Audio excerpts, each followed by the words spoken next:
Weatherby, and can I say your title? You can say them all. Yeah, we can talk about it. Okay, so you are on your LinkedIn, at least. I'm gonna make this too loud. But on your LinkedIn, I have you as the SVP of Label and Artist Partnerships for Ingrooves. Correct. Ingrooves Music Group. What's Ingrooves? Ingrooves is an independent music distribution company. So I used to work with you. You did? For you at Ingrooves. With Ingrooves. With you. For you at first when it was Sovereign, and then with you at Ingrooves. And then Ingrooves was bought by Universal Music Group? Yeah. We sold Sovereign Music in 2016, I believe, to Ingrooves Music Distribution. Universal always had a share of Ingrooves Music. Mm-hmm. And then in 2019, they were fully acquired by Universal Music Group. How'd that go? It went well. I think anybody who's been in the industry for a long time, like, you anticipate changes, attrition, layoffs, all this kind of stuff. Yeah. and none of that really happened. And I think, for the most part. I mean, it could have been significantly It could have been worse. Yeah. Well, the whole financial side of it, didn't they get let go? Finance and Ingrooves? No. I mean, I think certain people did. I do feel like it was an opportunity to just kind of like, reevaluate like the internal sort of infrastructure, but it wasn't necessarily due to Universal saying you had to, right, go through this process. I think it was just more of like, it's like a housekeeping type of scenario where it's just like, look, like, I think Universal initially looked at just margins, salaries, and just kind of said, look, we have to kind of trim it down a little bit. Yeah. But it wasn't like a typical sort of merger where it's just like complete departments were just, sort of like, it was just kind of like more of an overview. But the reality was, I think everyone thought there was going to be significant changes in the first year, and it really didn't happen. Like within 2 years, we started to see how we were being incorporated into Universal, like using back end, offices and services that they already had established. So I mean, it was fine. I think it went a lot better than people sort of anticipated. Okay. Yeah, and they sort of let us be Ingrooves, which was really great, an independent music distribution company. That's still the case too. Yeah. Right now, it's a little bit different because they also have another distribution company that was called Caroline Distribution that was rebranded 2 years ago as Virgin Music Group. Oh, so now, and then Universal went public last year. I think it was last year. Yeah. So when you do that, you kind of go through, you do your due diligence, kind of go through your company and see what makes sense, what doesn't make sense, and it didn't make sense that they had two distribution companies. So the idea always was to merge the two into one offering. Virgin Music is a much stronger brand than Ingrooves. A lot of people even have trouble saying Ingrooves. And we never did marketing. Like it was very interesting how successful Ingrooves was, but we didn't have a marketing department. We really weren't out there putting together events and like really showcasing who we were. So kudos to, I think, everybody who sort of stuck with Ingrooves and just made it a successful entity even without that. Yeah. You said you were part of, you were a founder of Sovereign Music. Correct. Tell me about Sovereign. What was Sovereign? My favorite company to work for in the world. Yeah. No, only because like I've been in the music business for like 30 years. I've worked for every major label, multiple major publishers, independent companies, business management firms, etc. Yeah. And I just got to a point in the music business where it just felt too corporate for me. It didn't feel like a music job. It felt like I was working for a bank. And I might as well just go work for a bank. And then my business partner, Jennifer Carey, we had met. She had just had a baby. I had some clients, and we were like, hey, we could probably do this independently if you want to stay home. I took her job at Gelfand, Renner, Feldman, handling artist royalties there. And then, I started basically giving her clients, and she started growing this business, and we started growing the business together. And it was great, It was really fun in an industry that is so dominated by large companies to be able to have your own independent company and be successful at it, And we never advertised, we never marketed, everything was word of mouth. So it was always people telling other people about us, and that was such an amazing feeling. But, it's also a challenge to scale a small independent business. particularly in Los Angeles. So fair. Yeah, and it's hard, and it's like you can't hire a colleague every time you get a new client. It just doesn't work that way. Yeah, that's the financial end doesn't work that way. Just the workload, it doesn't really work that way. So you have to wear multiple hats. And I think what I also loved about Sovereign more than anything is, and it sort of backs my experience, or I guess I should say my experience backs why we started Sovereign, is like I understand from like the second a song is written how it works all the way through to the last penny is paid out. Most people in the major music world, like they know one responsibility, and they know that responsibility really well, but they don't always understand what's before it or what comes after it, or just how the whole their piece plays a part in the whole puzzle. Okay, so you've kind of had a part of that whole process, huh? Yeah, and and again, like I moved here from the Midwest, and when you move here, you're like, I'm going to be an artist manager, or I'm going to be A&R, and I'm going to be this guy and that guy, or I'm going to be a successful artist. And from the get-go, I always had like administration roles. I always did like licensing and publishing and stuff like that. And royalties was not a department or a responsibility that people were wanting to get into. Right. So why do you think that is? Well, Jen and I always joke. It's like sometimes you just gotta embrace the suck. Like if it's a tough department and challenging, sometimes you just have to go, why? Why is it? Does it need to be? Like, is it because companies aren't focusing enough attention on making that process better, more modern? With royalty accounting, like Universal still uses a royalty accounting system from 1984, like the DOS screen string, and they're the biggest entertainment company in the world, and you just kind of go, why? And now we're starting to see, because the independent music business has grown so much, that they need these tools to be able to do their job. And creative and independent companies generally are made up of more creative folks. That, you don't see a really strong admin person like starting a record label. Generally it's usually somebody who can identify talent and nurture talent and is good at marketing and that whole side of it, and it's a left brain right brain scenario. So these creative types do not want to sit for 12 hours or 24 hours or 6 months processing royalties when they could be out identifying being talent. a creative type. Yeah. That makes sense. Yeah. but with that said, though, one thing we identified early on is how important that admin side is. Right. Because a business cannot flourish without it. Right. I'll call it a necessary evil, I suppose. Yeah.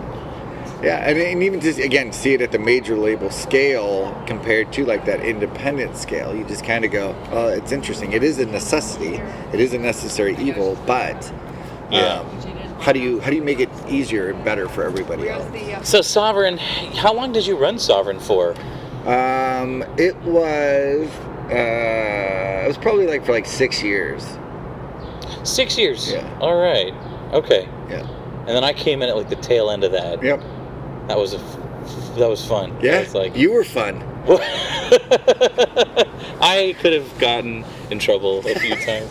I got to tell you a story that I have to not have on here, but so I went and saw Nick Cave in the bed.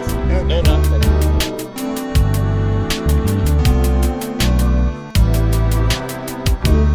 Nobody's perfect. No. And I think it is interesting because sometimes those people get promoted and you're just kind of like, I don't really understand that. My wife had a terrible, terrible boss, like that would just belittle her at every turn, and you're just like, how is this? Like working together, like how is this working well, and then eventually that woman was let go, and it's just like, eventually it all kind of catches up to you. But my whole philosophy always was in the music business, especially, was just like, just be good to people, be nice to people. Yeah. I have a signed frame in my office that just says work hard and be nice. It's good. Hell yeah. It's a good work hard and be. You can always be nice. Yeah. Well, and I think it helps. For what I do now, which is basically business development, it really helps when you sit and you listen to people and you're nice to them, and it's not just trying to smooth, for business. It's more like, look, we're working together. Like, I just want to make this as comfortable as possible. Like I'll try and be as honest as possible about the situation. But the idea is we're working together. So you don't push my buttons, I don't want to push yours. You've always struck me as the kind of person who, like, as a boss, you hire for character and train for skill. Yeah. And I think that's a good part because... It's such a, like... It's an active day. It's a very busy day. Why aren't you all in line for pizza? Right, exactly. Exactly. But I mean, to that point, like, I think that I like that you say that because to me, like, I want to work with people that I like. Yeah. You know, and it's like, I don't want to hire, I have made mistakes in the past, those people who are just negative, miserable people. You know, it's like, I love coming into work, and I feel like that's why, like, the smaller companies always appeal to me, where you can just kind of come in and, you know, I helped a colleague move the other day, and she's like a coordinator, and I was, you know, and they were like, your boss is so nice. I'm like, I'm not doing this as your boss, I'm doing this as your friend. Like, just, like, we don't have to be, there doesn't have to be like a super strict, like, hierarchy all the time. It's like, just be good at what you do, and we'll all work together and stuff. Right. You know, bigger companies generally have that hierarchy that they really enforce, and I understand that. But in smaller companies, you wear so many different hats that it's just kind of like, let's just get this done. Let's figure out it. Yeah. I really enjoyed, like, just having that perspective and working for you and Jen and being like, you know, where it's a super cool place to be, and so long as you get your work done, it doesn't matter, that type of shit. That was not how it works, because smaller company can afford to do that. Yeah. But like a bigger company, like Warner, not at all like that. Yeah. And that's something like... Let's see how good your mic is. Yeah, right? Like, I did not turn off, like, noise cancellation, but whatever. But when I was let go, he told me, he was like, you know, you're really great, you're fun to be around, we appreciate your company, but it's just not there. But it's nothing to do with you, we like you a lot. And I said to him, I was upset, I was reasonably upset, but I was like, you know, but that's not keeping me in my job, is it? Yeah. And he's like, I don't know what to tell you. And I'm like, well, thank you. And I think, you know, for you, you know, and again, that was a few years ago, but sometimes, like, honesty really is the best way for people to understand, like, why things didn't work the way that they work, you know? Every situation is not perfect, and it could have been a blessing in disguise, for all you know. I think it was. And every situation is a learning situation. Yeah. Like, because you come away from that and go, gosh, like, why didn't it work? What did I do? Like, next time I'll try and be different, or try and be better, or try and not do that A, B, and C, whatever it is. Well, you can't really, like... You can't be like a fully, like, type B person and be successful in the industry, 100%. Can you?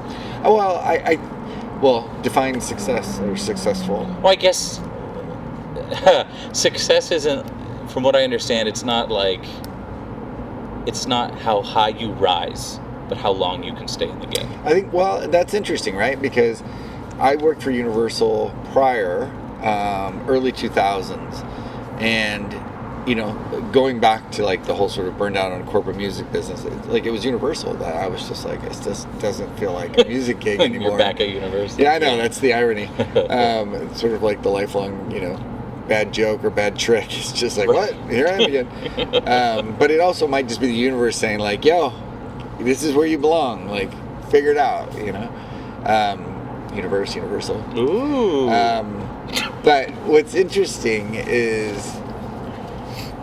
I just totally lost my train of thought. What were we just saying? We were saying... We're like being type B and lasting long in the industry. So sorry, my point was, I went back to Universal, like, 10 years later. Yeah. After selling Sovereign, we were back in sort of the Universal building, and I saw literally the same people that I worked with 10 years prior in the same jobs, the same seats, same titles, same everything. Happy. And I just remember sitting there going, like, what are these people? Like, you know what I mean? Like, no one's moved up, no one's moved on. They're still in the same jobs. And, you know, everyone's goals are a little bit different. So I joke about that because if you look at my resume, I left jobs like every 2 years before Sovereign. Because I was like, if there's no room for promotion, like, I'm out of here. These people sat in those jobs. Now, you know, you could say, like, oh, I can't believe they just stayed in those jobs. But every one of them, their 401k is much more significant than mine. There you go. And they've got tenure, and there's value to that. And in LA, I think people forget, like, to a lot of people, that's a job. You know, it's like being a dentist in Missouri or being an accountant in Ohio. You know, like working for Universal Music Group in LA, can just be a job. Like people come in at 9, they leave at 6, and that's what you they go want. home to your family. 100%. You have money for a vacation. You go to any concert. You get discounted tickets to go to concerts. But it could be any industry. Yeah, to be honest. yeah. And then there's people like me, which positive, negative, or however you view it, who's always trying to push that envelope. And there are challenges to that. You're always looking for that success, right? Which you have to identify what that is for you, whether it's money or title, or a big 401k, or an expense account, whatever it is, Yeah. And I just got to a point where it was just like, you just gotta just do what you do, be good at it, and then like for me, it was recognizing that I don't have to push the envelope every day. Sure. Like I just be good at what I do, be nice to people, and just let the world go where it needs to go. Yeah. That's great. Yeah, and I honestly do feel like with the music business, I always tell people it's like a carousel. It's a small enough industry. We're just all on different horses. So if you get off one job and you get on another, you're on the same ride. Like you're going to see the same people over and over again. And I think about all the people I started with when I started out in the mailroom of BMG. Yeah. Like the majority of those people are gone. Right. They left the industry, they did whatever. And there's there's a handful of us that are sort of still in it, but a lot of times you just have to stay in the race, and you'll find your way wherever that may be. So you've been in it for so long. You must have seen some. I'm sorry, it just sound like that. But like my back just all of a sudden started hurting. Is that another gray hair? Did I bring that? But you must have seen some pretty significant changes happen in the last 30 years, you said. Well, I mean, again, when I first started in the music business, it was still a very physical, distribution-driven business. Yeah. CDs, vinyl, we were joking the other day just about all the promos you used to get, CD promos, because everybody would give them out. That was part of the marketing. That's right. The little tiny ones. Yeah, and then single on it. When you think about even royalties back then, artists got paid once for that album. By the CD. You can listen to it 150 times. The artist only gets paid once, and the writers only get paid once. Right. But nowadays, and seeing that evolution from CDs to digital downloads to streaming, etc., and just how the policies sort of around it changed, and the royalties and the infrastructure, and admin whatnot. I'm definitely gonna spin this as this is what it's like in LA, you guys. But it's busy, it's loud. It is though. It's people are talking, drinking. Drinks. Yeah. Stuff going from analog to digital. Yeah, and to streaming. And you think to yourself, what comes after streaming?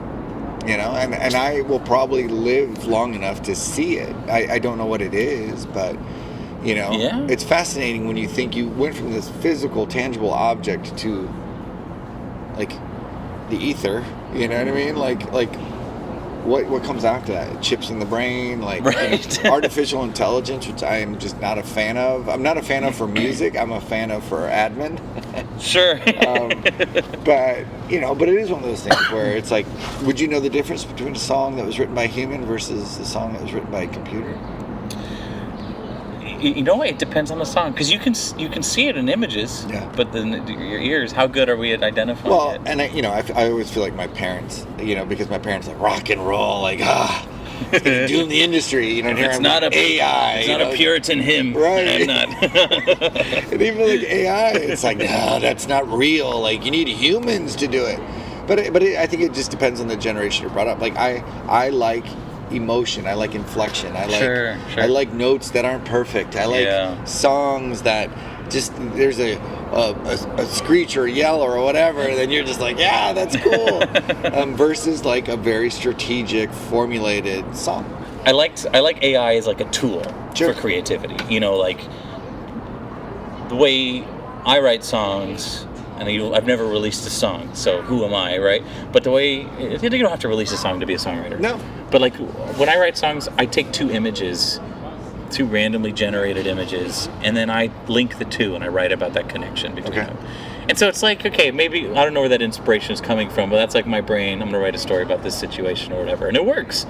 But AI generated images, just let's throw in some keywords, It's a good tool for inspiration if it's like that. Well, and to your point, I agree with you. I think I grew up without a cell phone. Sure.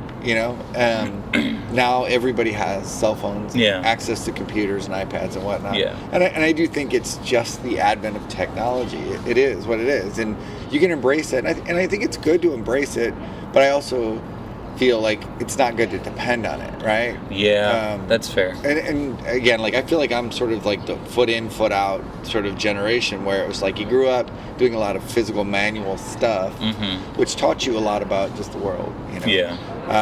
And I feel like these days kids are truly dependent. I mean, adults are obviously too, but like on the technology in your car, your phone, at home, your thermostat, like everything, your Wi-Fi, your cameras, you know, I have chickens, and my chickens have a camera. Yeah.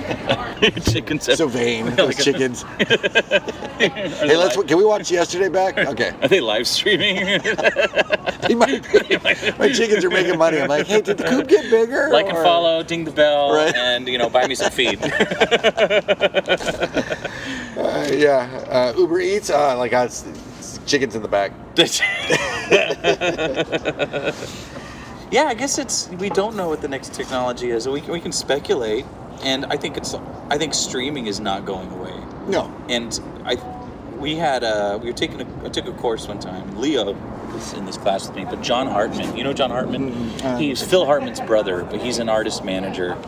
And he came in and he talked about like the 4 branches of the music industry. He says there's equipment, which is the most stable. People make money off equipment. There's touring, which was hit by the pandemic, but really pending an economical collapse or a pandemic, right? Right. It's pretty much going to be there. There's music publishing and copyright. That's the federally incentivized branch. That's also the most stable part of the industry. And then the weakest leg was the labels and marketing, because they had to figure out how to make money off of free music when everyone was pirating. You know, and this is 2010 Napster. I mean, this is like, he wasn't wrong. Yeah. And it seems what the answer was, make it more affordable. Yeah. And what we're seeing, at least, and this is something I talked about with Dave Croft, the composer I work for in Florida, is he's like, what we're seeing now is the true value of music.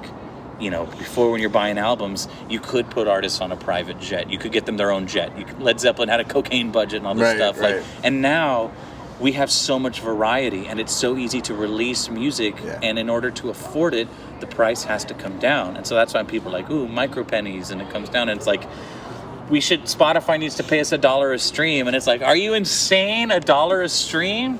Do you know how much money that is? Like, you're gonna bankrupt the industry. Like, it's micro pennies for a reason, and it sucks, but that's music. Well, it does, but it doesn't, right? Because I remember, I remember when streaming first came out, and hearing everybody saying, "There's no way! Like, no one's ever gonna make money on streaming. Like, the music business is doomed."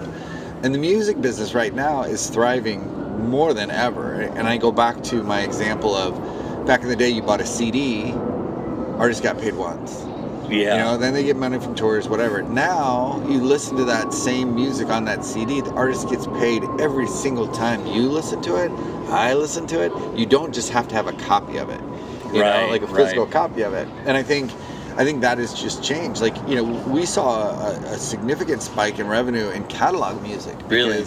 You know, and every time you change configurations, that happens. Sure. So everyone is like, oh, I only have the vinyl. I got to go get the CD. Oh, I got to get the download. Now I got to stream it. Right. And so now... The wax cylinder. Yeah, and every time, you know this too, like, you know, we just ate lunch. There was music playing in the restaurant. There's music playing in your car. Yeah. Like, every time a song is played publicly, someone is making money, and somehow they are generating money. So, oh man, we couldn't record our conversation 100%. because if I've tried publishing it, the background music got a copyright flag. I mean, people are making. You're right. People are making good, money. right? You're protecting the rights of the individuals who created it. Yes. So, to me, there is a value to that. We're still trying to figure things out, like TikTok, etc. Sure. And you know, when TikTok hits its ceiling, which it will, there will be something else that'll come right behind it. Yeah. But it is interesting to kind of watch the evolution of music, you know. You know, and it's kind of the fun part of the industry. Frank Zappa had an interesting perspective on it. He said, like, in the early days, in the 50s and the 60s, early days, but like, it was men in suits running the labels, people who were businessmen. They weren't musicians. So they didn't know what was going to sell. So they took more chances. And as time went on, it was more musicians and more creative types. and we're taking less chances because they're like, well, we know what makes money. And it was like, he said, it got worse because musicians and creative types took over completely. And there was less experimentation. That is interesting, and it's funny to hear that, because to me, Zappa's always been relatively outspoken on things, and has an interesting sort of take. But it's like it almost feels like he's defending that era of music, right?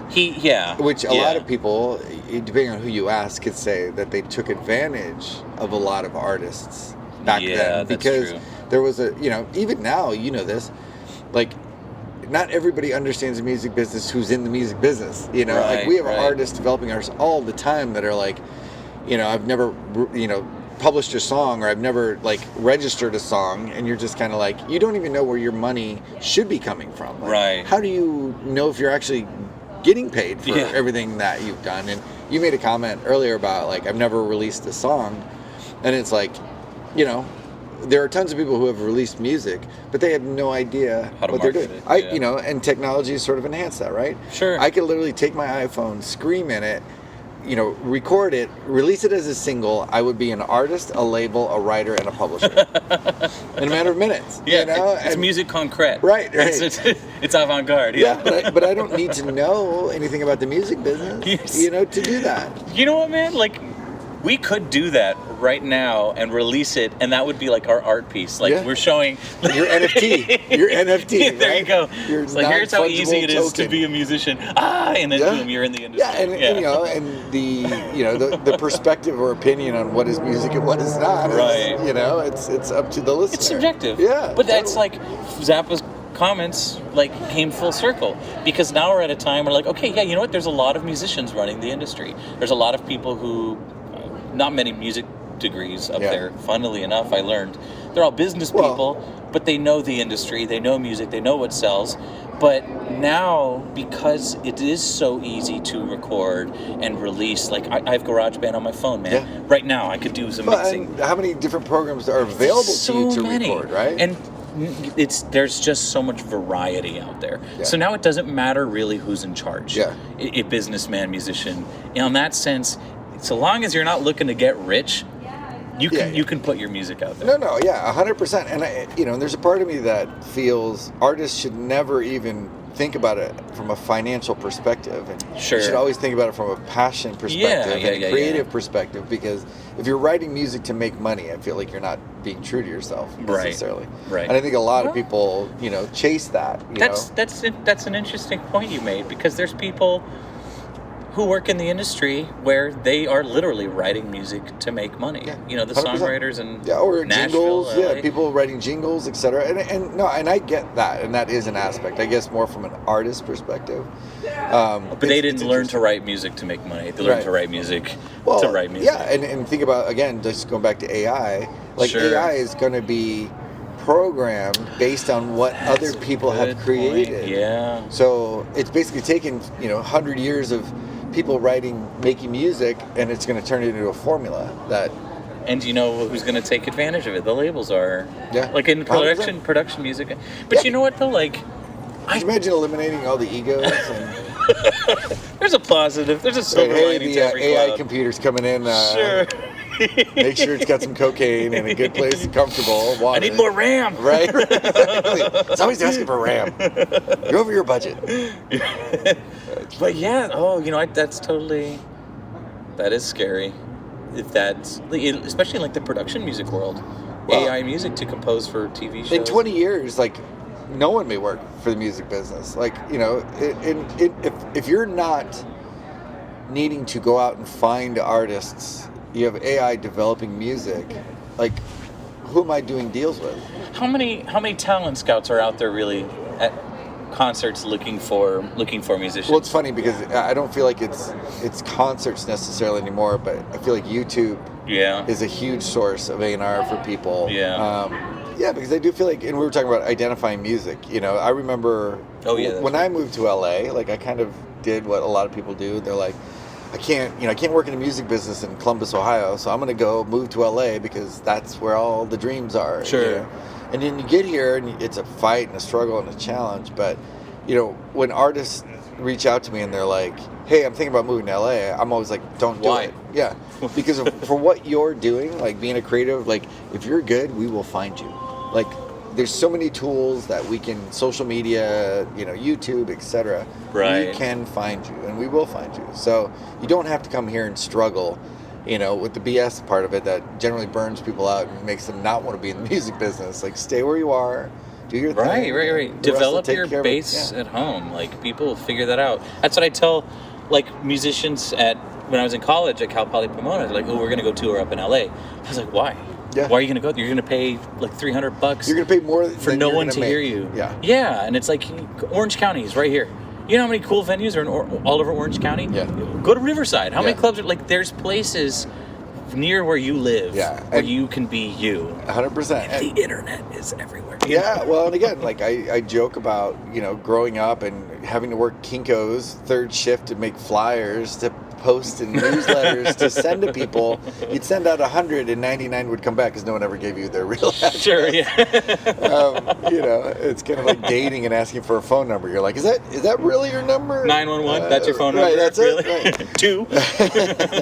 But it's like, I feel like with the music business, it's fascinating because, people just don't realize like really how good they have it, but that's also part of the problem, right? We have all this technology, all these tools, social media, the internet, etc., but so does everybody.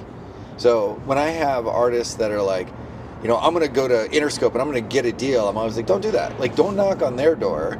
You want them knocking on your door. Yeah. That's what the value is, Yeah. If you go there and you become a pain in their butt and they go, yeah, all right, we'll sign you, it's not going to benefit you. No. And it may even kill your career if you sign a deal where no one cares about you. They'll it's like lock you up in a purgatory. Contract that you don't know how to read. Label purgatory. Yeah. It just happens way too often,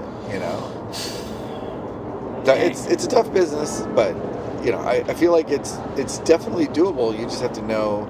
You have to have a little bit of knowledge and education about how it works and, what your role is and what you want to actually get out of it. But it's also the passion and the direction. You got to know what you want to do, and you got to have the enthusiasm necessary to do it. And I smile because it's with anything, any job, right? Yeah. Like when kids grow up and you go, oh, what do you want to be when you grow up? An astronaut? But then they end up being a dentist. Like, why didn't they go be an astronaut? Just like Teethmore. Right. No, I don't know. There's some reason where you'll find like, I love this job. This isn't what I wanted to do, but I love doing this.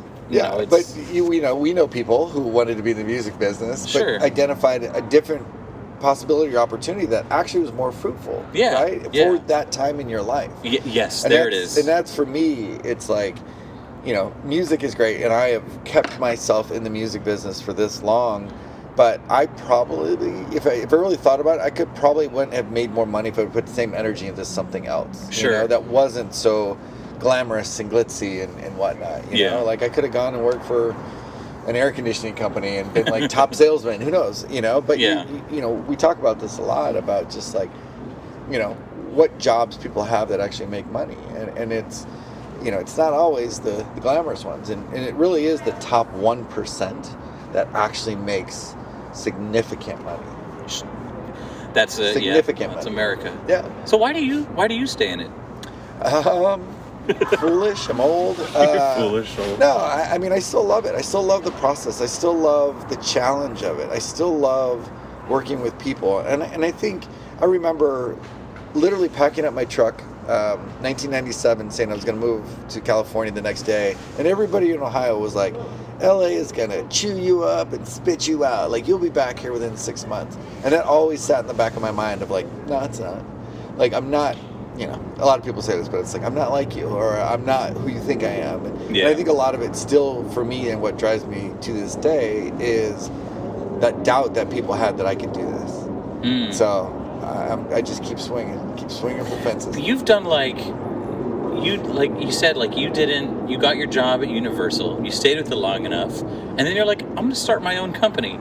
And you started your own company, and then that was the California dream because it got bought out by a bigger company, and it was like, we just got bought by Google, we're good, and then that got bought by Universal, and you're at Universal again. Yeah. But that didn't end, though. Well, the title is different, and the money is different. So, absolutely. But again, that's the dedication, the commitment of staying in the industry. But, yeah. But it's funny because I use my parents always as like a measuring stick. And, when I tell my mom what I do, she's like, "Oh, that's cute. I don't really understand it." And I'm like, "I sold my business," and she's like, "Did you have like a lemonade stand? Like, that's great." Like, they don't understand. That's so mean. Well, and I think in the music business, like, I think parents of a different generation don't really believe those are jobs. No. You know what I mean? It's kind of like saying I'm an actor. They're like, "Sure you are." Like everybody is. I think Leo and I are talking about like. Music being a luxury. Mm-hmm. And his argument is like, well, it isn't. It's a necessary part of culture, and it's a necessary part of what makes us human. And while I don't disagree with that, I think what I mean as luxury is it's like music does not, it's to the average person not working in the industry, you need to feed yourself, you need to pay your bills, and you need to keep that roof over your head. And music is something that like flavors your experience with life. But when it comes down to necessary survival and the way the economy is going, a lot of Americans are struggling with it. Well, it is absolutely a luxury. I will agree with you, but I will also say that music is recession-proof. So we just went through a pandemic, right? Yeah. Live music got hit hard, like yes. that. There's no doubt about that, and that was a shame. But recorded music did better than ever, and why is that? Streaming. Well, we had a access. No, what do you say? Like we had a captive audience, and all people were doing is consuming. Like when you're happy, you listen to music. When you're sad, you listen to music. Right. When you want to go beat somebody up, you're listening to music. When your girlfriend breaks up with you, like there's a song that connects with you. Well, so it is a luxury, but. It is also ingrained in us as like I can almost guarantee you that every single person listens to some form of music at least once a day. Right. Whether it's external, like a restaurant, right? Or so the context of our conversation was like whether or not music should be federally funded, like pop music, and the National Endowment of the Arts is something Max Allen and us were talking about is. It funds classical music and it funds like orchestras, but it doesn't fund like pop music. Like in Australia, they fund pop music, they fund that stuff. And I said, Canada, really? Yeah. So I was telling Leo, like, if you were going to, because I guarantee the government views pop music and all this stuff as a luxury, right? It's not Bach, it's not Mozart, it's not Beethoven. Right. It's pop music. You don't really need it. But I said, you know what though? It's viewed as a luxury. Yeah. And if you wanted to make the case that it is necessary for our survival, you need to lean on the fact that it's good for our mental health. And you know what? You're right. The pandemic showed that. Yeah. We needed it to help us get through how rough it was. Yeah, I mean, it wasn't just music, right? It was TV shows and movies, entertainment, and content. Yes, entertainment. Yes. Because we needed something to sort of preoccupy ourselves from thinking about hugging your neighbor and getting COVID. There you go. Like it was. I mean, it's interesting. It'll be fascinating to me to reflect back on this in like 20 years, and just be like, was it really that significant, or do we view it as like a blip on the radar? Like 1918 Spanish flu. I'm still kind of curious more about that, like how it really affected the fabric of the culture, and for us, I think what it did show me is like we're pretty resilient as a population. Like species, we have issues, like, and God knows we may wipe ourselves out at some point, but like we kind of, I don't want to say breezed through the pandemic, but there was some craziness, but for the most part people held it together, for the most part. That's impressive. I mean, hundreds of thousands died. I know, and we have to acknowledge that. And I that. don't want to belittle that by any means, but I do feel like with 300 million people in this country. Yeah, like again, it was a challenge. It was literally foreign to all of us how to deal with it. Yeah. And we did, depend on some guidance that maybe you can believe did work or did not work or whatever. Sure. But I think for the most part, people were good about doing the right things to try to minimize the effects of COVID. Yeah. I had not to turn this into a political conversation, but I was talking actually to a songwriter the other night, and he was from the UK, and we were talking about the US, and we were talking about vaccination, etc., and he's like, we actually needed people to say, I'm going to get vaxxed and for people to say, I'm not going to get vaxxed. Because if everybody got vaxxed, what if that was a problem?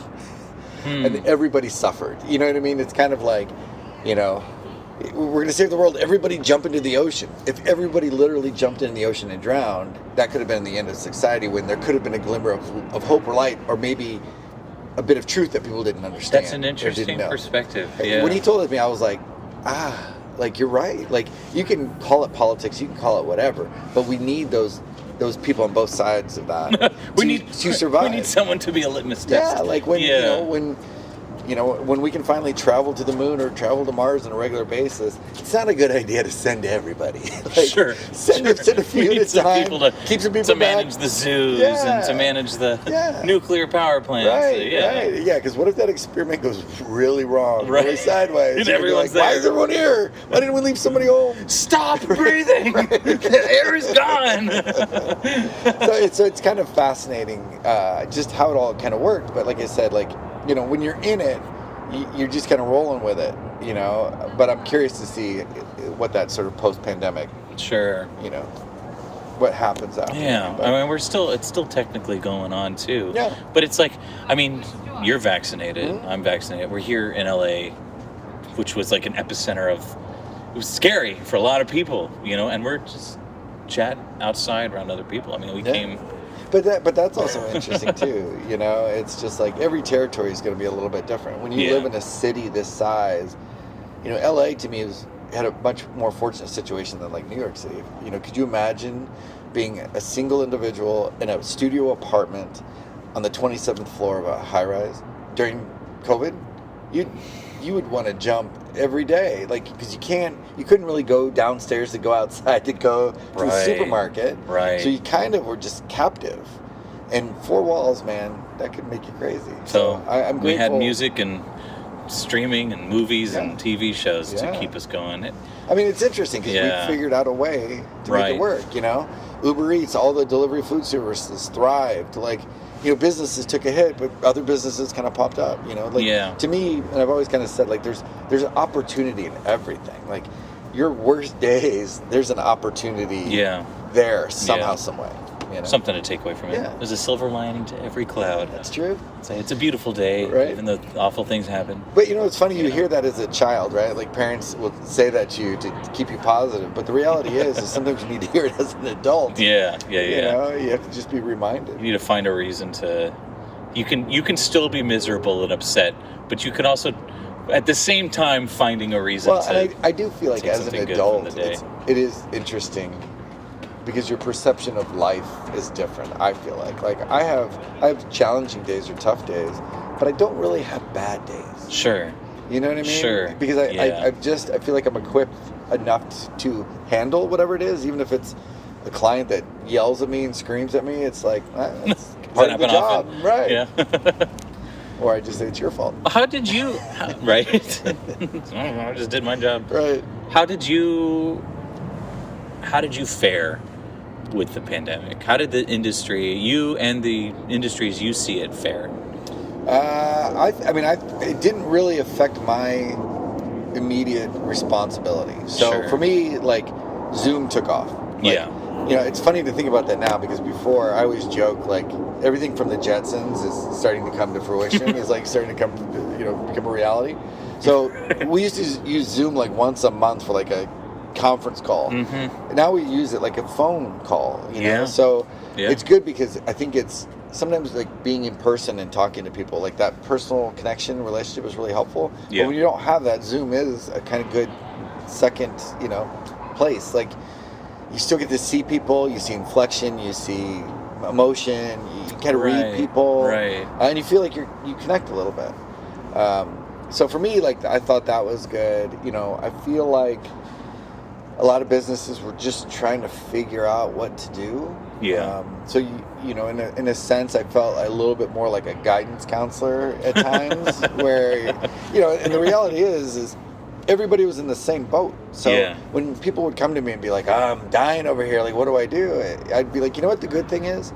Everybody's in the same boat. Like, it's not just you at a disadvantage. Everybody is. So you, along with everybody else, to figure out what makes sense for you, you know? And I think a lot of people would take a step back and go, oh, okay, so I can still record. Yeah, you can still record. You might have to do it virtually, but you can still do it, you know? You can't play live shows, you can live stream. It's not perfect, but it's something to try. It's there. Yeah. I did an improv thing with some random people I'd never worked with before, and I never did it again. Yeah. And I bombed a couple areas. of it's awful feeling. But it was still, by and large, it was funny. It's weird not having an audience, where you can hear them reacting. Oh my gosh. That's a performer's worst nightmare is dead air. And that's all you get.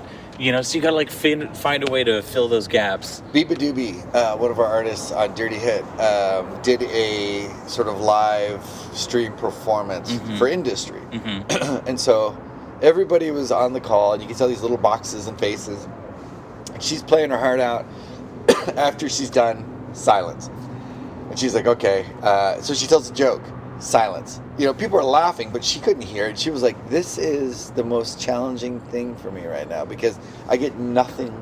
But I don't know if you guys are enjoying this or not enjoying this. And I remember thinking, for an artist, that's hard.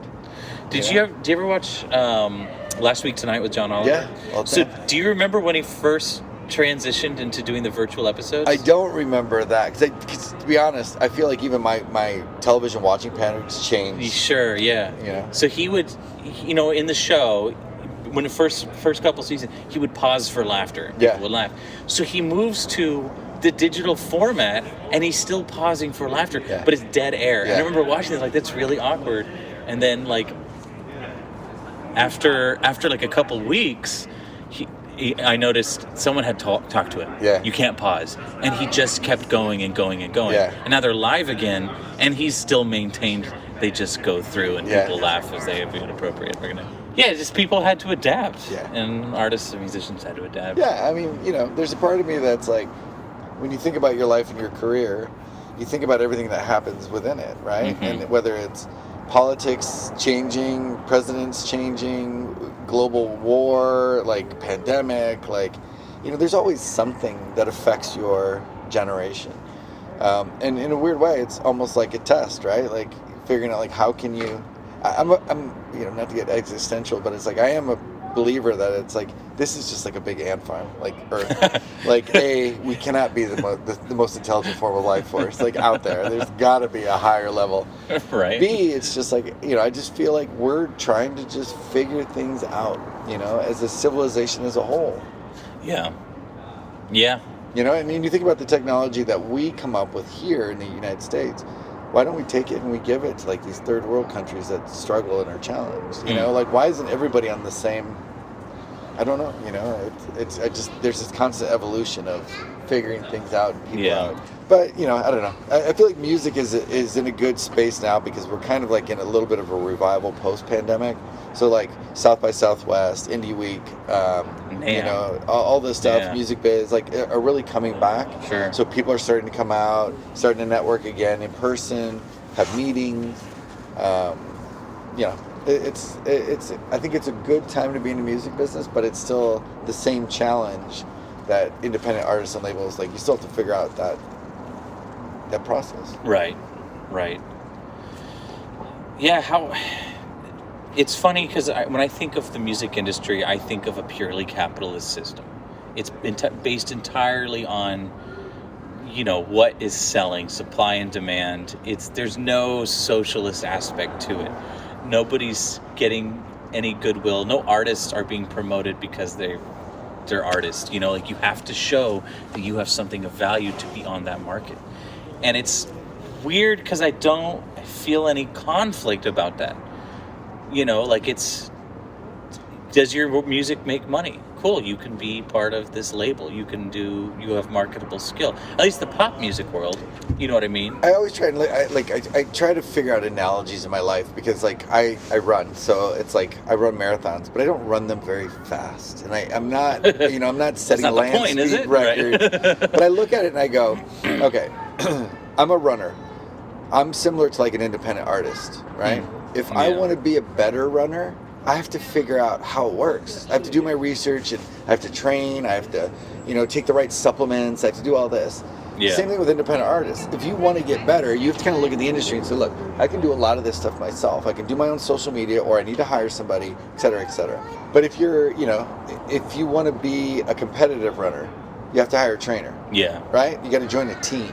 Right. If you want to be a ultra competitive runner, you have to invest money to do it, right? Right. And the challenge is that's similar to the music business. It's like you have to put money in to get money out. Yeah, So you're not going to go win $200,000 in a race if you don't invest $100,000 in a trainer or a team that's going to help you get there. It's the same thing with the music business. Yeah. If you sit back and go, why am I not making money? That's probably why. You're not doing anything. Right. The internet is free for the most part. Social media is free. Like, all these marketing tools are there. You can record on your phone. You have zero excuses, honestly. Yeah. And how serious do you want to be about it? Yeah. And that's my sort of take on that. I think the way you described it is true, but every year there's an artist that is no longer that top 1%. Somebody else is going to replace them. Right. It just doesn't go there's no such thing as a viral moment. Viral moments take 10 years. Yeah. Everyone talks about, I want something to go viral. Well, keep working at it, and it will go viral. Right. So you need enough attention on you already. Yeah. For it to be like, oh, he did something really cool this time. And I just go back to it's taken me 30 years in the music business to get to a senior vice president level. How many artists have put 30 years into it? That's a good point. How many actors put 30 years into it? There are some actors that don't find a real good role until they're in their elder years. Sometimes it's like, so if you're really passionate about it, this is your job. You will do it forever. Yeah. If you're just doing it to make money, you will probably struggle in a year because you're frustrated that you didn't do it, and then you're going to bail. That's funny because like this show, we're not making any money off of this. But you love doing it. We've been on for 3 years. We made $12. I love it. Right? And you know what? Like, I put so much of my own money into it. But is it because you want to make money? No. It's part of okay, there's selfish reasons for the show. And most of it is, it's fun. Yeah. I enjoy talking and interviewing people. I like having artists on. And I like the attention, kind of. Sure. But it's like, I don't want a show where it's like, we have our listening episodes where artists submit songs for us to listen to, and the rule of the game is nothing but positive feedback. We're not here to bring down independent artists. Right. There's something great about this song, and let's talk about what makes this song great. I love that. This artist put work into it. And our last artist, the last guy we had on, Donnie Hart was the title of the episode, but he was talking about we've known him for years. Leo, Brandon and I have been friends for a long time. Mm-hmm. Leo and Brandon go way back. And call it friend, it's becoming clear we're just burning through our networks, people we know. Right. A few people, like Max, I think, was one of the first people we'd never met before to have on the show. But he was talking about when we're talking about releasing music, he's like, I know how to record an album. I know how to mix. I know how to master. I know how to do all this stuff. And I did all this. And his album is fantastic. It's called Pink Cloud. So I'm going to promote it because, of course, I am. Good. But he was the hardest part that he had to learn as a solo artist now is the marketing. He's like, no one will listen to it if you don't talk about it. And that's you're right. These things have to be. But you just fulfilled his mission. Exactly. You just talked about it. Yeah. And it's that's the thing too. His work is worth promoting. Yeah. And the reasons why you did it or didn't do it could have been because you're friends with him. It could have been because you really do like the music. Yeah. Or it could be, that he was just, I don't make this to sound negative, but it's he was the loudest one in the room, right? He was the one that was talking about his music. Sure. You can't promote people that you don't know about. Right. And that's why I always go back to, I have independent labels that are how come my songs aren't on playlists? And I'm like, well, what are you doing? How are you promoting it? What kind of money are you investing? Well, we're not. That's why. That's right. You know what I mean? And even for you doing this, which I'm tickled pink you're doing this because I just think it's great. But my whole feeling is, if you do this for 3 episodes and you're like, it's not really working out. Yeah, it's not going to work out. If you do this for 10 years and you have 100 episodes, it's eventually going to grow. Sure. Because people are going to want to hear even the other person you're talking to or talking about. Right. And eventually it's going to be something that people are just, Joe Rogan. He has a whole career ahead of him, or behind him, if you will, before his podcast. You know what I mean? Yeah. Like, it wasn't like it was UFC, Fear Factor. Yeah, like he's something new. Like, he had already built like a following, and that's what you have to do. Like, you have to be visible enough that people know who you are for something. And that's the thing too. Like, I'll be honest, I was like nervous about interviewing you because I did not want you to feel like I was wasting your time. Do you know what I mean? Like, we're not. But it's funny. It's funny that you say that. And now I'm going to be honest with you. Like, I wanted to do this, to be honest, because I need to do more of it. Because I don't like talking in interview type situations. Sure. Like I get uncomfortable, I get nervous, and my company wants me to be on bigger panels and all this kind of stuff, and I'm always insecure about what I know in the business, and I always feel like I'm going to be put on a stage with a bright light and a loud mic, and I'm not going to know the answer. Sure. And I'm going to freak out. Yeah, and you might. And what I've learned, yeah, and I might. But what I've learned is no one knows everything. Generally, not these types of interviews, but when you get on panels, nobody says anything that's that groundbreaking that you're just like, whoa, I have no idea how to respond to that. A lot of times you can just go, yeah, I agree with that. But it's like the last couple panels I was on, I was like no one actually said anything. Sure. Yeah. And you just kind of walk away from it going, yeah, we knew all that. What was that? Yeah. What did we learn? And then I've also seen it was a Music Tectonics event, and I just promoted them. But it's like I went and watched a panel on NFTs and royalties. Oh, yeah. And there was a company, I will not name them, but they had no idea what they were talking about. And everybody in the room was looking at each other like, how did these guys get on this panel? Like, don't they vet the people they're putting on the panel?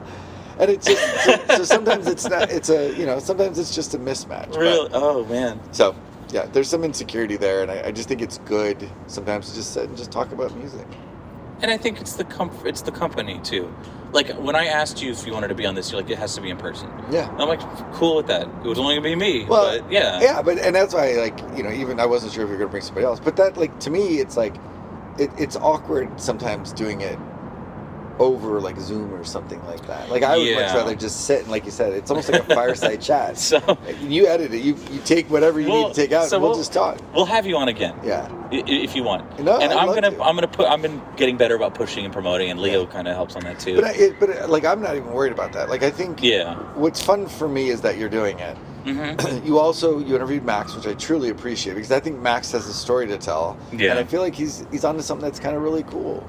And he loved it, and it's like when you start interviewing people again who are passionate about something or who have been in the business for a long time, like, people will want to listen. Yeah. I was on a CCC panel, and I just got random people afterwards, like, reaching out to me going, hey, what you said was really great. And I was like, I was last, and I had 2 seconds to say what I was doing. But people just appreciate the insight. And you talk about the music business all the time. You don't realize that some people just haven't heard you say some of these things before, or some people don't understand what a distributor does, or what our role is supposed to be. Right. I think a lot of people think we are a record label, which we are not. Sure. And that's a big difference in the services that we offer. There's a branch of the parent company that is a record label, but that's not the part that you are. But again, at the end of the day, it's all about hustle. It's hustle for the artist, it's hustle for the songwriter, it's hustle for you, it's hustle for me. Yeah. Like, I could easily just sit back and have a very lackadaisical life at my job, but I wouldn't go anywhere, and I wouldn't feel like I was being accomplished. So that's good. And that's how you kind of want to. What's what you want out of it? You want to feel like you're active. You want to be satisfied. Like, you want to feel like you are fulfilled. Yeah. And then to take it back to the beginning when you said, we were talking about success. Like, you want to be successful. Like, that's different to every person. Sure. Yeah, and here I'm like, well, here's how I measure. It's like, no. The point was it's subjective. I think about it all the time, and I always say to myself, like, I want to have enough money to forget about money. Like, I don't want to have to worry about bills or paying my a house. I don't want a big house. I just want a house. Yeah. You know, and I want to be able to afford it. Yeah. You know, I'm not out there going like, oh, I need to get a bigger house because that's the illusion or the image I want to create. It's like, no, I live in a very small, modest house, but it's mine. Right. And I'm happy about that. Right. And my wife doesn't work. Your home. Oh, there you go. You know, the worst part about me in the music industry now, I don't like it, but it's part of our business, is we can look at analytics immediately, you know, and I can say, oh, you're the best singer in the world, you've got 2 followers. Like, what are you going to do about that? You know, undiscovered or something? Yeah. Well, and my point know? is, it's just like, you know, and that's what I said. It's like, I want to say that we always listen to music and we always identify like the best talented artists, but I think talent is subjective. But you can sit there and go, oh, this independent artist actually went out there and hustled themselves and got these numbers, these analytics. Like, they did it without us. Right. Those are the people we want to work with. Yeah. So when you see these younger, smaller artists that are like, I'm stuck, like, I need help, it's like, figure it out. You figure it out, and then we'll come help you. That will make you worth marketing. And the phrase that we use a lot is gasoline on a fire. Like, we are the gasoline on the fire, but we have to have that fire. If we don't have that fire, it doesn't work. That's interesting. Yeah, we're not. Our job is, as a distributor, is not to break bands, to break artists. Right. I'll send you some songs I'm working on. No. Yeah, right, exactly. Steve, now that I have you, right. captive audience, you say. But, you know, but a lot of times you can listen to a song and just be like, yeah, it sounds good, but it sounds like 500 other songs. Right. You know, like, that's the challenge. Is just we consume so much music that it's just the lines are getting blurry, and you're just like, everything kind of sounds the same. You know, it was a little bit different, you know, 20, 30 years ago, when it's like you knew every single band in the top 40. Now people send me links and I'm like, who is this? And I go, 800 million streams? Like, how do I not know who this is?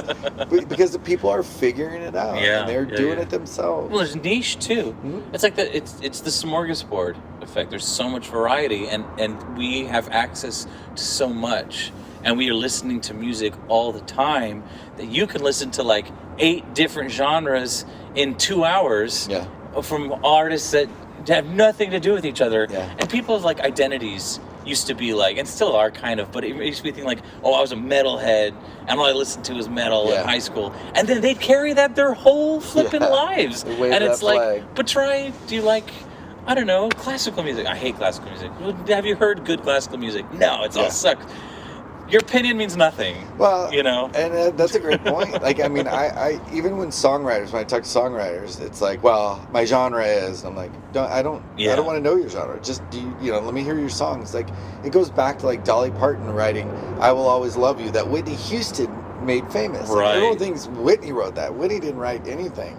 Yeah. You know, and it was a song by Dolly, and a good song will transcend all genres. You know, you can sing a country version of it, a pop version of it, a metal version of it. Like, it's still the same song, you know? Or I think a good example, too, is Leonard Cohen's Hallelujah. His version was on the B-side of some random... It was you know the story how that song got found? I don't. So when it took him like 3 years to write that song. Yeah. And he had I forget who it was, but he had this friend who was like, hey dude, I hear you're working on this song, like send me some pages. And he sent him 12 pages of lyrics. Wow. And the guy was like, what is this? So he like cut it down, he took like 6 or whatever. Yeah. It's six verses. And then he recorded a cover of the song. Leonard Cohen had never even recorded it. And it ended up on this B-side of some album that it wasn't even Leonard Cohen's wasn't first even version. Leonard Cohen playing it. And so Jeff Buckley was going through his buddy's record shop, and he found the record, and he saw on the back, oh, Leonard Cohen, like some B-side of this cover, and he listened to it, and so then Jeff Buckley covered it, and that's the version that went famous, and then Leonard Cohen was like, oh, shoot. It's funny, which is funny because it's Leonard Cohen, right? Well, but even with Leonard Cohen, like, he's still a prolific writer, but he was always kind of under the surface, right? Yeah, like, and that's really a good example of saying, like, what was success for Leonard Cohen? He didn't sell out. Like, he didn't try to get people to like him. He just did what he did, right? Well, he was not a musician at first. Yeah. He was a poet. Yeah. And his friends pressured him to record his music. The same thing happened to John Prine. John Prine was a songwriter. He did not want to perform live in this. Well, and I'm seeing now, like, artists that are like, I don't want to be an artist, I just want to be a songwriter. And I think there's value in that, and even identifying that. But I love that story about Hallelujah because to me, you hear the Jeff Buckley version and you're just like, oh my God, like it's an angel singing, in a sense. And then when you go back and listen to Leonard Cohen, like it's a very rough, like, but emotional and like just a different version. Slow. Yeah, you know what I mean? And it's, but I feel like if you didn't have the Jeff Buckley version, you wouldn't identify the talent or the value of Leonard Cohen's version. Yeah. Right? I think it's like going backwards. It's a polite way of saying the Jeff Buckley version is better. Yeah. To which I would agree. Well, and it's hard to say better. Not taking anything away from. Yeah. For me, because I feel like they all hold a value. Sure. I love the story of it because, and I always say that to other artists too. I'm like, man, somebody might cover your song and it might take off. Like it's all about visibility. It's all about. So copyright it. Right. Exactly. Copyright that song. God knows that. Having a lot of Latin artists, like, it's so difficult to get them to do, like, the simple things, like registering songs and copyright office, and there's a lot of money lost, because... And so many artists don't know their rights. Well, and that's what I go back to. It's like, look, if I said to myself, I'm going to be a race car driver, I would learn, like, the business around race car driving, right? Like, you just want to understand that business. Sure. I feel like music needs to be the same way. So if you just wrote a song and you're like, oh, who the fuck cares? Like, I'm gonna put it out. It's like you have to understand the business around it. And I think with what I always liked about regional Mexican in particular is they kind of broke the rules a bit, and it worked. But I don't think they understood the repercussion of the rules they broke. So they would do like a lot of non-exclusive pub agreements. Sure. That's great for one or two songs or whatever. But when you do a non-exclusive pub agreement for like every one of your songs, who's managing all of that administration of those 25 other administrators? Yeah. I have so many writers that are like, I'm not getting paid.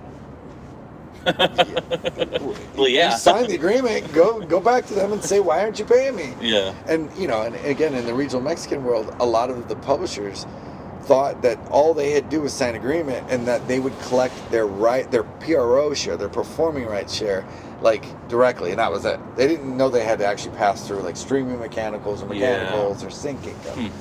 So a lot of money, like I'm working with a client right now, 30 years old, they never paid out any of the mechanicals. They just thought they were supposed to just get their BMI, ASCAP, CSEC rider share, and that's it. And it's like, oh God, here we go. That's something I'm going to fall victim to.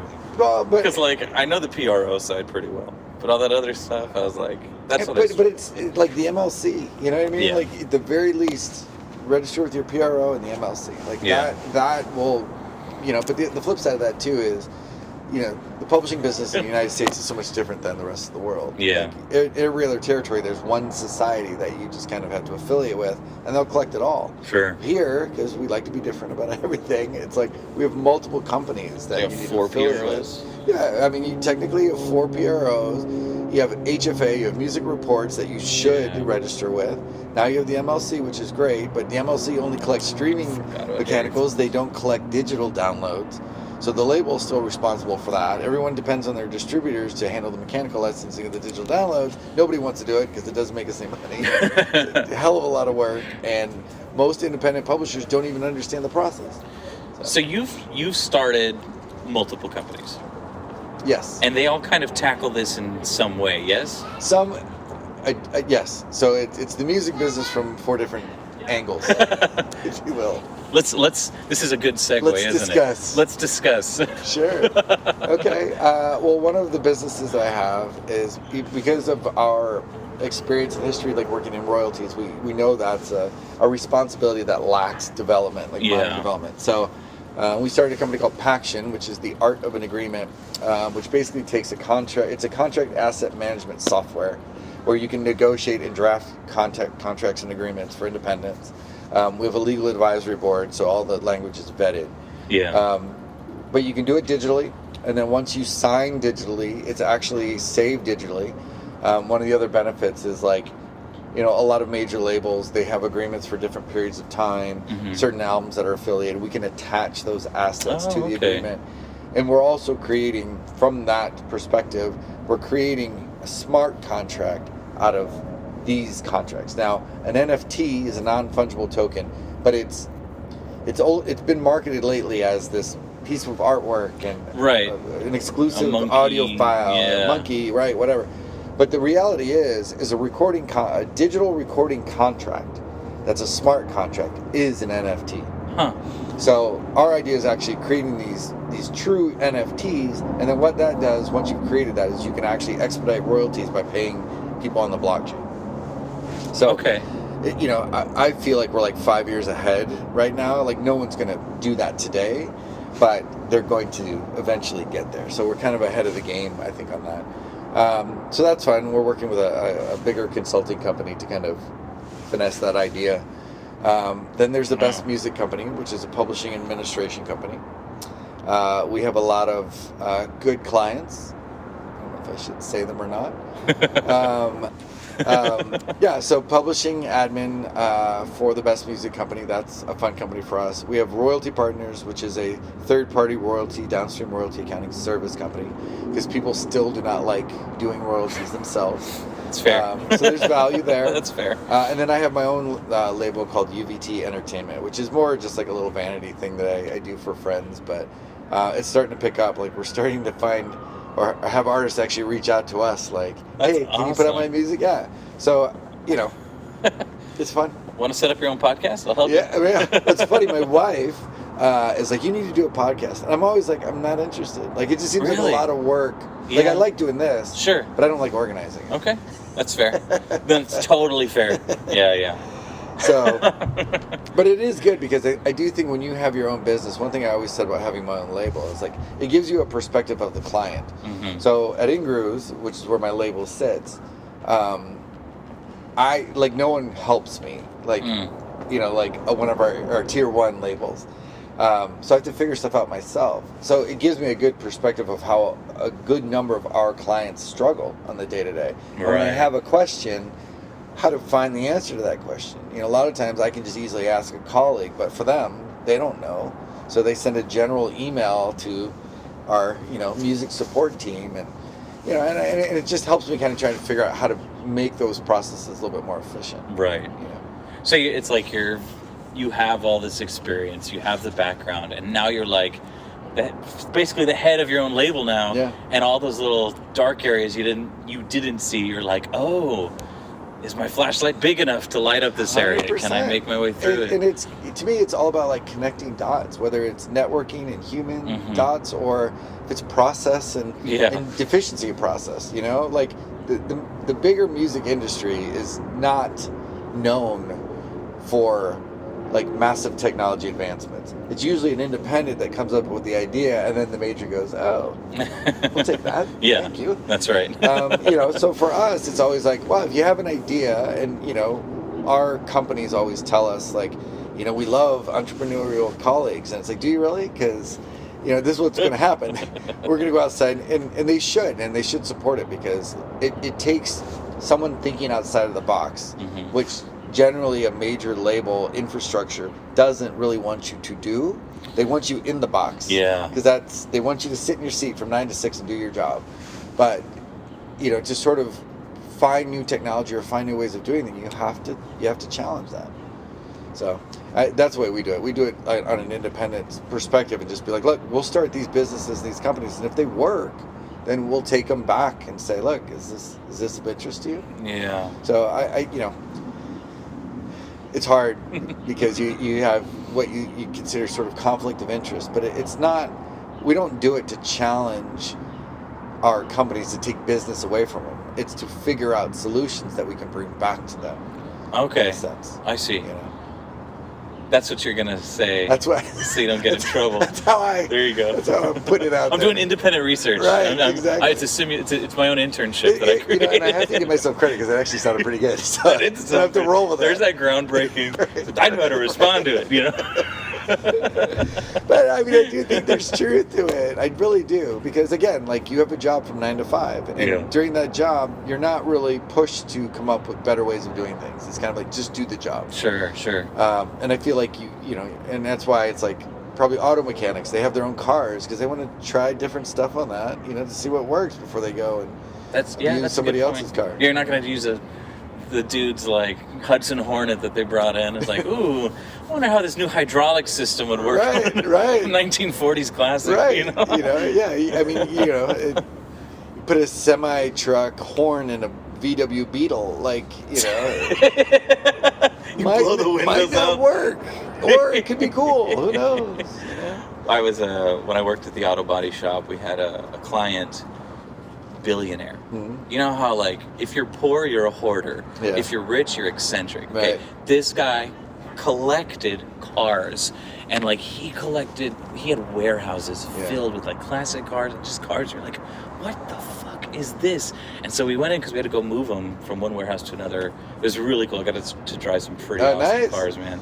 But we were looking at the engines, and I was not a mechanic. I was just there to move cars and whatever, charge batteries. And one of our mechanics opens up the hood of this Chevy Suburban. Because I'm like, you have a Chevy Suburban? And he looks in and he goes, this is not a Suburban engine. Yeah. And the guy's like, yeah, no, it's not. Or his assistant was there. She goes, nope. And he goes, this engine, it's illegal to be in this car. It's from a totally different vehicle. There was no like insurance, no registration on this car. I mean, he just collected weird shit. Yeah.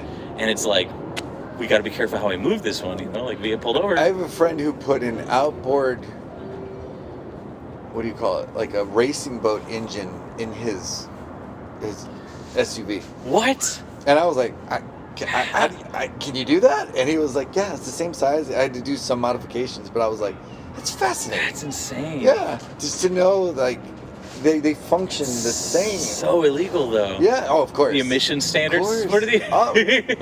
But that was one of those things where I was like, it just made me think, like, and it's funny because he was a machinist for Fisher. I forget what they call it, but it's like Fisher Price. No. Children's. No, it's like Fisher dollies and stands. Like they do basically. They work for the entertainment industry, creating like camera dollies and stuff.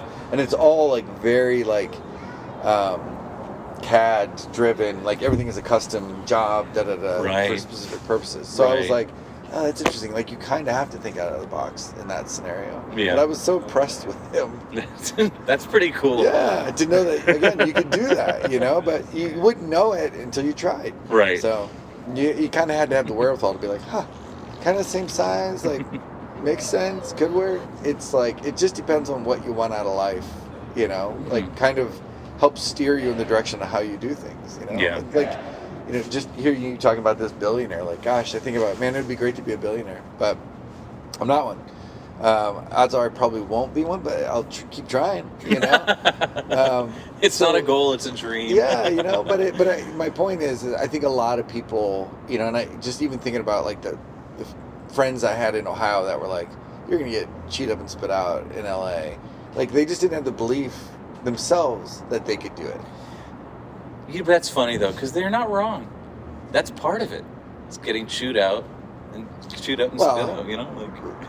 And like everybody's different, but you're right. Like, I had this conversation actually with my trainer yesterday. Yeah. And we were just saying, like, if everything were easy, you really wouldn't learn anything, and you really wouldn't have the motivation to like overcome anything. So, it's going to sound like too much personal information, but I take cold showers every day.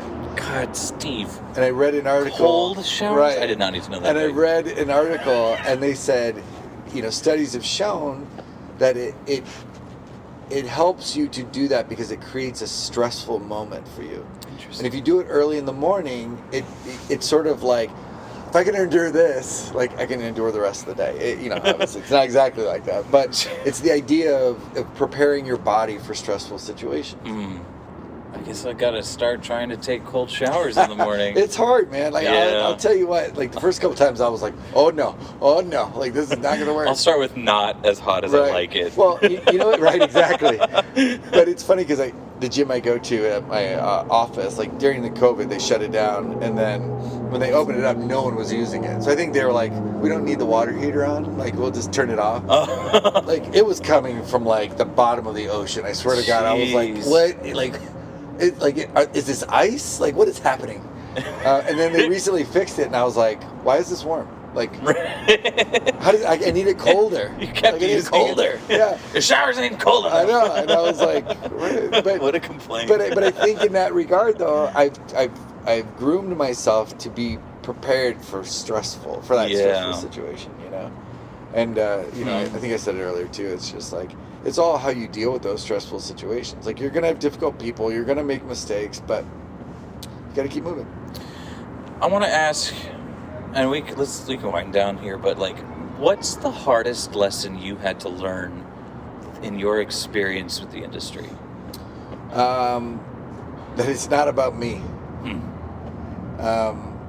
Yeah, because like I said, you know, I started out in the mailroom at BMG. I didn't care. I didn't have any ego, but I was always like, 2 years, gonna get a new job. It's gonna be a better job. And I did that for like 10 years. And then after a while, I'm like, I'm tired. Like, I just want to like find a job. But it's like, you know, you can prepare yourself all day long, every day, and just maybe not get the opportunity that you think you're going to get. Yeah. So I think sometimes the waiting, the patience to sit there and go, I'm going to work 30 years in this business, and I'm going to be fine with the process doing it. It's easy to say now because I've done it. Yeah. But if you would ask me 20 years ago, I would have been like, this industry sucks. I'm out of here. But, you know, if I could give advice to my old me, it's like, just be patient and just learn as much as you can, be cool to people, and just, you know, take it day by day. Be nice and work hard. Yeah, man, I'm telling you. It's such a simple, like, ethic, but it's like, it rings so true, you know. I have people at work that just are difficult because I just feel like they feel like it's necessary to be difficult. But I always look at them and go, it's not me, it's you. You know, like, you're being challenging because you've got an insecurity about something, or you don't feel good about something, or somebody's hurt or not feeling well, and so they're going to take it out on everybody else. And a good, rational, mature person will just go, yeah, I don't agree with you, but, you know, maybe we can come up with a solution together and figure it out. Yeah. At the very least. Okay, how can we fix this? Yeah. What are we working on? You know, and that's my thing. It's that's just good. Like, there's just no reason to get crazy about anything, you know? And I think that the most level-headed people I know are honestly the most successful people I know. So it's trying to like maintain a positive attitude at work is like, it takes a real walking that fine line between your personal issues and your professional issues. And you know, like when I was working for nursing, all the nursing faculty, they were always like butting heads. And as someone who's like, I was the front desk person, so you see all of that. You just see it and you hear it and you know what's going on. Yeah. And every day, and to this day, even I'm a coordinator for this new department, it's a beautiful day. How are we doing today on this beautiful day? I just have this attitude because I'm like, I feel good. And even if it's a bad day, I still feel good. Yeah. You know, and I'm at work and it's like, how are you? Someone asked, how are you so positive? And I was like, it's a job. I'm not losing sleep over this place. But that is contagious, right? Sure. Yeah. I do feel like, because as I was talking earlier, like I was thinking about people like that. Like, there are some people, and Jen made a comment to me the other day, because whenever I go into the office, as soon as I walk in, I'm like, good morning, everybody. And I'll say it to every single person on the way to my office. And one woman, before, like right when COVID kicked in, she's like, I miss you. Yeah. Like saying good morning to everybody. Right. You know, and it's the little things like that where you're like, oh, like people actually listen to me. Like I was just doing what I do. But it does rub off on people. And that's been my approach. And that's the approach I've worked that's worked is like, there's going to be disagreeable people wherever you go. And it's also, I should say, it is okay to be disagreeable yourself if you feel like someone's going to take advantage of you. It's okay to say no. Yeah. But like, there's someone on campus who's been giving students a hard time about something they need to get done. Yeah. And it's like, okay, this person's like consistently getting frustrated with the students in my program. Yeah. I'm going to call them. I'm going to call them, not mean, I'm not vindictive, right. I'm polite, and I'm happy. And my goal is, I want you to laugh. I want you to hear we're warm over here. I want to work with you, and I want you to work with me. You know, and it's also restoring goodwill and then maintaining it. And it's even just simple as saying dumb things on the phone. Like I called an advisor at school the other day. Hey, how you doing, Rachel? She's like, Kurt, it's your best friend Kurt up in, military science. What's happening? She's laughing, but like it doesn't have to be serious all the time. And she will remember you because of that. Do you feel like you get that from your sort of religious upbringing or connection? No, I think it's not religious for me. I don't like these words religious, like faith. Like faith, my faith. I mean? Either way, no. Okay. It comes from, I guess, just I always wanted to be like someone who had a positive interaction with people or had a positive impact, and if at least surface level, and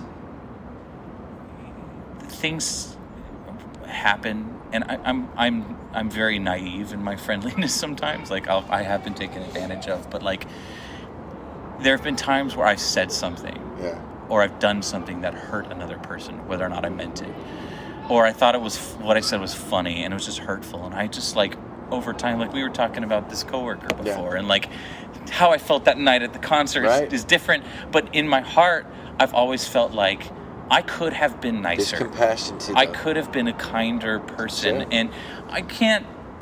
I have friends where I was like, I was not a good friend to this person, and it's like I could call them and apologize. Hey, remember when I was really awful 15 years ago? And they'd be like, oh yeah, I guess you're good, or whatever. But it's like going forward, maybe I can give people the grace that I can give to myself. So maybe it is spiritual, because I think it is grace. I think there are lessons. It's funny because I probably wasn't always this way either, and I was going to ask you just kind of about your upbringing, but I had a guy that I worked with at Universal the first time, and it wasn't my fault, but the woman who hired me was fired like 3 days later.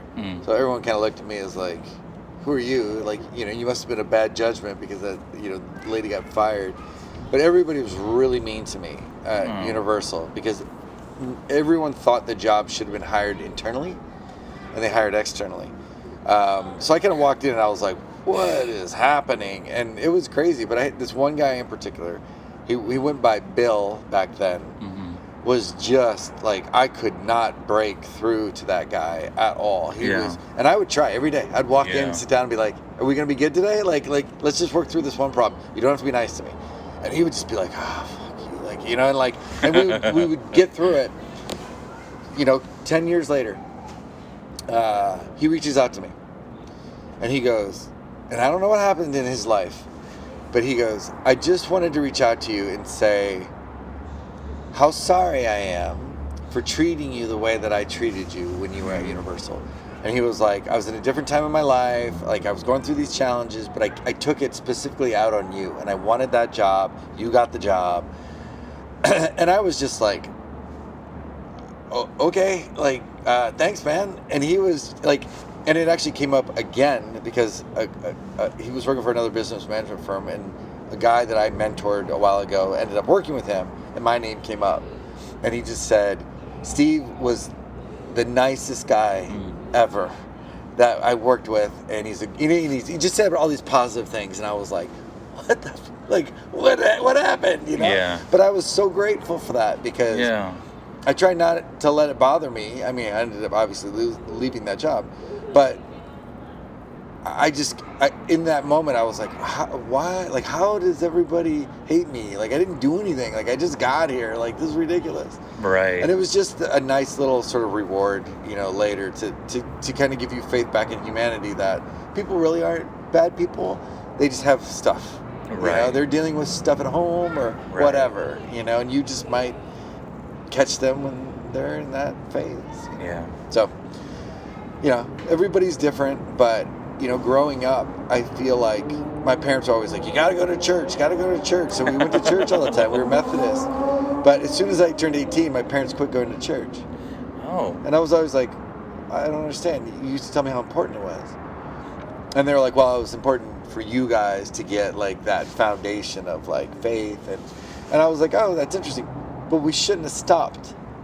Yeah. You know what I mean? Like, it was almost like it was in the parental handbook. Like, get your kids involved in in the church, but just long enough until they they can make their own decisions. Right, and let them go. Right. But I feel like my parents' relationship actually took a turn after that, and I was like, maybe you guys should go back to church. It's people get spiritual fulfillment in one way. Sometimes it's going to church, sometimes it's surfing or riding a bike or running. They have their own connection to whatever, doing taxes maybe for some people. I don't know, whatever it is. Not me. But it's like, yeah, right. But it's weird how that like can be. Is a term a linchpin? Yeah. In someone's relationship, like Elena and I. Yeah. We met at a church camp, but you know what? Nowadays, she and I guess it's gonna be on the show, but like we're more agnostic than we are religious. Yeah. And I'd say, not to talk about religion, but I guess there are some values I took. I took a lot of practical value out of church, a lot of like approach to humanity. I think everything's changed, to be honest. But I still think there's good core values there, you know? I think so. And I don't think you have to be a religious person to see that. But I do think you have to be exposed to it a little bit. And I do feel like technology's kind of ruined a lot of things, like social media in general, because it's like it gives people a platform to talk negatively about things or say more than they not more than they should, but just things maybe they don't understand or don't fully believe. And I just feel like sometimes churches get bad raps for one reason or another. It's like politicians, like, you know, whatever. They're making money. Yeah, it's still a business. Like, I get it. But I do feel like the intent of church is good. The main idea is good, you know? It's funny, you had touched on something earlier about just like people in their lives, and I was thinking about COVID because I was thinking about Jen Carey, who, you know, she has 2 kids, young kids. Right. And, you know, we'd be on Zoom calls, and you would just hear, like, utter chaos, like, going on at the house. And I just remember her, like, looking right at me, like, and I was like, how are you not hearing? I can hear it. Like, how are you not, like, tuning that out? If she hears it, it's just not a problem. Well, but it is, though. She was just trying to, like, block it placate herself and kind of block it out. And I was just like, I knew that would create a lot of stress for her, you know, because she'd be like, oh, I gotta take the kids to, like, I need to finish this, but I gotta take them to hockey and I gotta do this. And it's like, oh man, like, so everybody's life has stuff that you have to deal with. Right. Jen and I were talking about for, it seems like forever, but it's really been like the last couple months because we have all these things going at once. Yeah. And I said, you know, Jen, I've always forced things to happen. And I said, I'm just gonna take my hands off the wheel. Like, let's just roll and just see what the universe kind of brings to us. Like, don't push, just keep doing what we're doing, but don't force anything. Yeah. And just see what happens. and it's interesting because I think we both thought the opposite of what is actually going to happen was going to happen. That was we would bail and, you know, all these jobs, we'd end up making less money and struggling trying to get these going. But this week, our boss was just like, can I look at a raise for you guys? You know, we want to keep you around. So Jen and I are like, maybe there's something to be said about that. So, so that's like my philosophy right now. It's like, look, just roll with everything. Don't try and force anything and just kind of let the world, you know, it's kind of like, you know, what is it? God has a plan. It's like, just let it go, man. It's okay to be type B. Yeah, it's okay to not be like, I gotta make it, let it happen and and I go back to just be good at what you do, you know, or try to be good at what you do. Like that goes so far with people. You know, and be nice. If you're good at what you do and you're nice to people, I just feel like it's hard for people not to notice. You know. That's the title of the episode. There you go. Interview with Steve Weatherby. Work hard. And be nice. I like it. Thank you so much. You're welcome. It was really nice, and I'm glad it wasn't a waste of your time. Not at all. Not at all. I mean, for me, it's good to catch up with you. I feel like you've always been good about supporting stuff that we've done. Yeah, I try. Julie and I did laugh about you yesterday because we reminisced about the holiday party. Oh my God, which one, man? When I had a broken leg? Yeah, because I think I said I told her I was doing this with you because I was like, do you remember Kurt? And she was like, Kurt. And she goes, Kurt. And I went, holiday party. She's like, Kurt. I'm glad I'm remembering. Because we were like, I was like, I think he was either in a leg brace or a cast. It was a leg brace. He had crutches and he was passed out the bathroom. Oh man, that was a night. I'm not ashamed of myself for that night. I remember being over the toilet and Jen was in there laughing at me. We were all, I mean, that should have been an HR moment. Like, we had like 10 people in the bathroom going, looking at you going, is he okay? And I'm like, I'm okay. And it was all sovereign people. Like, there were no, like, Ingrooves people. It was like Megan, Jean, Jen, Rochelle, Oh, God. But again, like, I remember thinking, like, that's fucking hilarious. Oh, that's great. Oh, man. The holiday parties at Cal State Fullerton, they're fun. Delete this part. But yeah, okay, this is all gonna go. But they like, it's like the dean of the college is there, and like a million people are in this room, and then the president of the university is like, booze is free, just show your ID. And I'm just like, that's a bad idea. Right. Like, educators. Right, you're like... Yeah, I'm gonna grab my food and leave. Right. Well, you know, and it is funny because it's like, it's hard to promote stuff like that and not expect someone to take advantage of it. Sure. You know? It's like free food and then getting mad at somebody for eating. It's it's free food. Like, I don't drink anymore. Yeah, I don't either. I have a beer a month, maybe. I have a cider a month. That's how crazy I am. Yeah. But it, you know, I get it. Like, I go out to shows and I just don't. I'm like, I go out for the show and I turn around and I go home. Like, when I saw Nick Cave, though, my buddy and I did take an edible. Oh, nice. And that's the only time I ever have and ever, like, I'll only ever do it at concerts, right? Yeah. No other time when I'm going to do it. But it was like, do you listen to Nick Cave? I don't. So he had a new album come out, and there's a song called White Elephant, and there's a point in the song where it goes from, like, the digital drums and everything to, like, actual instruments, like actual drums, and it comes in with, like, the crash cymbal, and, like, it brings it in. So it was, like, the third song they're playing, and we were like, it hasn't hit yet. And so we're listening to the song, and they're going through, and Warren Ellis is playing on his synth, and they're, like, doing all this stuff. And like, Nick Cave he's a force to be reckoned with when he's on stage. He's amazing.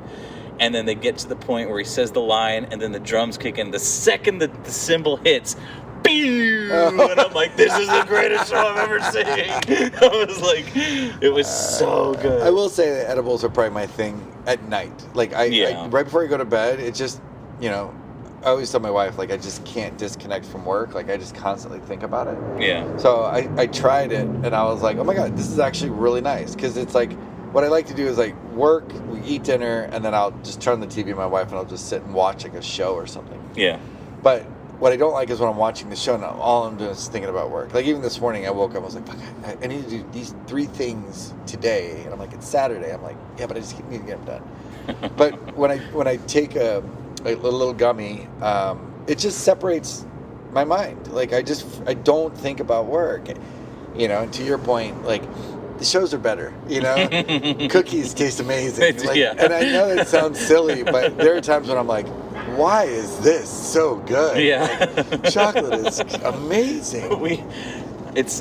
We overdid it. We took too much. Yeah. And so the show ended, and we were like hoping to take enough to where, like, by the time the show's over, we're good. Yeah, you're good to drive home. No, not so much. We were like, we need to eat, and we're like walking out of the restaurant or the venue, we're at the shrine, and we're just like, we need food. And so we were like crossing the street in front of the parking structure, and like, I like, you know me, I'm like wacky, and like, you know, people are like, I'm like, oh, you're going too fast, right? So like, this car's coming out, and they have to like slow down, but they're going kind of fast, and I'm in front of my friend who's just as high as I am.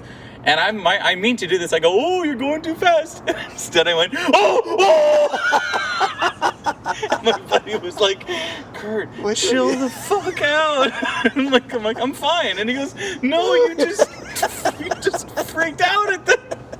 They are not cool right now. And I'm like, let's go get food. And like, we went to this Hawaiian barbecue, and we're like trying to eat. Like, you know, you have to like to will your body to do things when you're that far gone. The whole time we're like, this was a mistake. Yeah. And then like 4 cops walk in to get dinner, and we're like, Chris, we're screwed. He's like, chill out. That's why I only do it at home, because like I do not trust myself. Well, her friend who gave us this, she's like, okay, you guys want to take, you know, this whole thing for each of you is going to be a lot, so let's split up one. Yeah. I said, each will do a quarter. And she goes, you might want to do an eighth. I said, nah, we'll do a quarter. We'll be fine. Should have done an eighth. Right. Oh, man. So, lesson learned. Yeah, it reminds me of when I worked at EMI like 20 years ago. A lot of people like to smoke pot, and I've never liked to smoke pot. It just was my thing. Yeah. And we were out, and they were like, oh, you should hit this. And I was like, all right. And I hit it, and God only knows what was in there. But I just remember going, I have to go. Like, now, I have to go. And I walked outside and fell flat on my face. And then it's like that feeling you're like, I really am fucked up. Like, and I got up and I tried to scurry, and I was walking down the street, and I don't know how I did it, but I was trying to text my wife to come pick me up. And I turned a corner on a side street, and I landed, I lost my balance. I landed in a shrub, and I just stayed there.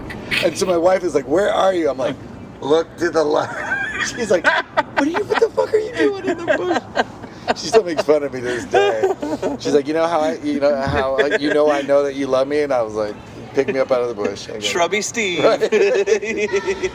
but to your point though, it's like your body's like 125,000 pounds, and you're like, I just need to get to the sidewalk. It's just like, how is this happening? Damn. And you know, like you're in there, but it's like you've just lost control of the spaceship. Your vision is like, you only exist a frame at a time. Yeah, it's true. Like if you move too fast, like it just, your vision keeps going, and you're like, I'm just trying to focus on the chair. Oh my God, that's funny shit. Oh, I'm glad I'm almost 30. Yeah, almost. You got your whole life ahead of you, man. I know. It's amazing. I got time, not worried, and I don't feel like, when you're young, you're like, I have to do this by the time I'm this age. I got to do this. I had a girl call, she was 22. She's like, I'm 22. I got to get my career started. Yeah. And I started laughing at her on the phone. Like, I was like, no, you don't. Girl, you have no idea. Yeah, I mean, but it's a stressful time because, especially for me in LA, like you feel like you have to compete with everybody. Yeah. And that sucks. Because it's like, because I remember thinking, I was like, I just need to make my age. Like my salary needs to match my age. And I think about that now, and I'm like, you were making $30,000 when you were 30? Like, that's fucking ridiculous. Yeah. And you think about, like, minimum wage now is like 60, I think, if it's like $15 an hour. Yeah. But I was just like, how did I survive? How did I do it? So, sometimes you have to go through all that. You adapted. Yeah. Like, I have 3 jobs right now. I know. It's bananas. I have 4. You have 4? Well, yeah, I know, but it's not the same. It's truly not the same. It's not a comparison by any means, but it does make life harder when you have multiple things to worry about. Yeah. Yeah, and then kids on top of that. I've never parents were like, well, then you should not have kids. It's going to be so hard. I'm like, no, shut up. Yeah. I love being a dad. Yeah. I would not take this away. But yeah, man, that's just another thing that makes life challenging. It's just not easy. So, I gotta get going. Yeah, I was gonna say, dude, it's 3:30. Thank you, Steve. No, thank you, man. This is just one song.